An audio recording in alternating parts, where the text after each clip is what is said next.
I need a book. A book. Kenapa nih orang tua tiba-tiba ngomong bahasa Inggris?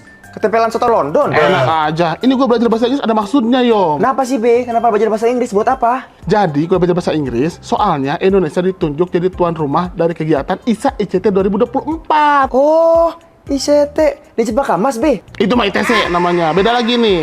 ICT itu singkatan dari Information and Communication Technology. Jadi sebuah konferensi internasional yang membahas transformasi digital dari jaminan sosial. Nah, ini acara besar karena diikuti lebih dari 300 partisipan di lebih dari 70 negara di dunia. Dan BPJS Kesehatan ditunjuk sebagai penyelenggaranya, yo. Oh, kapan, Be, acaranya? Acaranya tanggal 6 sampai 8 Maret 2024 di Bali. Oh, kalau gitu berarti banyak bule dong, Be. Itu cuma bule, Pale juga ada. Bisa aja nih orang tua. Kalau gitu, Be, kita kudu buru-buru belajar bahasa Inggris. Ayo tahu, Be, ada tempat belajar bahasa Inggris, Be.